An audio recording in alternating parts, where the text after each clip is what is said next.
सालों बीत गए और वृंदावन अपने श्राप में लिपटा रहा। ग्रामीण अपने भयभीत अनुष्ठानों को निभाते रहे। हर पीढ़ी में पिशाच की डरावनी कहानियाँ एक दूसरे को सुनाते रहे। मीरा की रहस्यमयी गुमशुदगी की याद एक चेतावनी बन गई कि रक्त चंद्रमा की रात को कभी भी जंगल की ओर ना जाना। लेकिन कहानियों का जादू हमेशा जिज्ञासा को आकर्षित करता है। कुछ साल बीत जाने के बाद कुछ पारलौकिक शोधकर्ताओं का एक समूह मीरा की रिकॉर्डेड रिसर्च से प्रभावित होकर उस भयावह जंगल वाले गांव में जाने का साहस जुटाते हैं। उनमें से एक था राज, मीरा का छोटा भाई, जिसने अपनी बहन के जुनून और रहस्य में गायब होने की कहानियां सुनते हुए बड़ा हुआ था।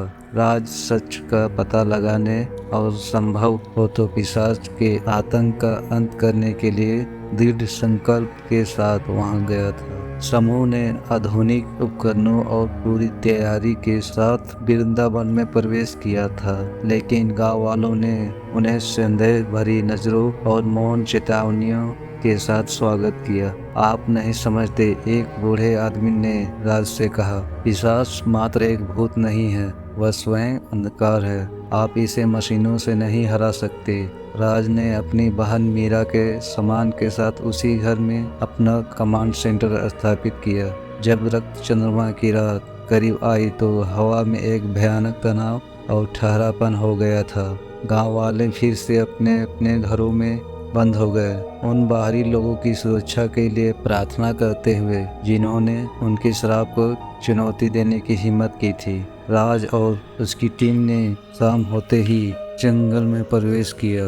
हर कदम भारी महसूस हो रहा था, क्योंकि पेड़ उनके चारों ओर गहरे होते जा रहे थे। उनकी लाए हुए तकनीक इस बोझिल अंधकार में बेकार लग रही थी। जंगल अस्वाभाविक रूप से शांत था, उनके हर कदम की आवाज़ गूंज रही थी। हमें उन स्थान का पता लगाना होगा जहां मीरा गायब हुई थी, राज ने कहा।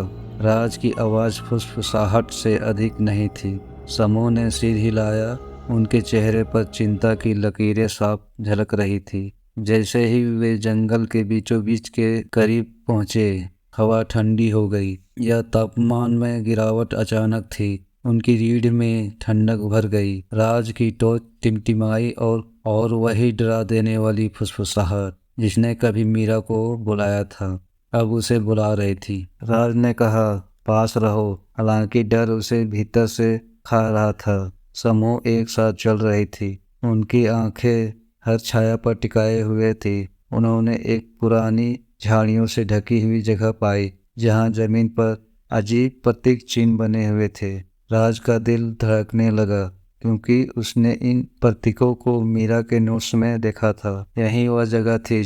उन्होंने अपने कैमरे को वहां स्थापित किए और प्रतीक्षा करने लगे। रक्त चंद्रमा एक भयानक चमक फैला रही थी। घंटों बीत गए, पिशाच का कोई संकेत नहीं था। जैसे ही राज ने कहानियों पर शक करना शुरू किया, एक छाया खुली जगह के किनारे पर हिलने लगी। उसकी सांस रुक गई जब पिशाच प्रकट हुआ, जैसा कि उसने कल्पना भी नहीं की थी। उससे कहीं अधिक भयानक। पिशाच की आंखें एक विचित्र तरह से चमक रही थी और उसकी उपस्थिति दमघोंटू लग रही थी। तुम्हें नहीं आना चाहिए था, पिशाच ने फुसफुसाया, वही शब्द दोहराते हुए जो उसने मीरा से कहे थे। यह सुनकर राज की टीम बिखर गई। उनकी हिम्मत डर के आगे झुक गई। राज खड़ा रहा, एक ताबीज को पकड़े हुए, जो उसे गांव के बुजुर्ग ने दिया था। मुझे पता है तुम कौन हो, राज ने कहा। उसकी आवाज कांप रही थी, लेकिन वह अडिग था। मुझे पता है तुमने मेरी बहन के साथ क्या किया। पिशाच उसकी तरफ मुड़ते हुए कहा, वह मूर्ख थी जैसे तुम हो, तुम मुझे नहीं रोक सकते। राज ने ताबीज को उठाया। ताबीज में बने प्राचीन प्रतीक हल्के से चमकने लगे। यह मीरा के लिए है, पिशाच की ओर बढ़ते हुए राज ने चिल्लाते हुए कहा। पिशाच ने पीछे हटते हुए कहराने की आवाज की। उसकी क्रोध से भरी चीख निकलने लगी। ताबीज ने उसे कमजोर कर दिया और पहली बार पिशाच असहाय दिखाई दे रहा था। राज ने झटके से ताबीज को पिशाच के खिलाफ दबाया। एक तेज प्रकाश की चमक निकली और जंगल में ध्वनियों का गूंजने लगी। जब प्रकाश कम हुआ, राज ने खुद को अकेला पाया। पिशाच गायब था और जंगल एक बार फिर अचानक शांत हो गया था। राज ताबीज को थामे लड़खड़ाते हुए गांव लौटा।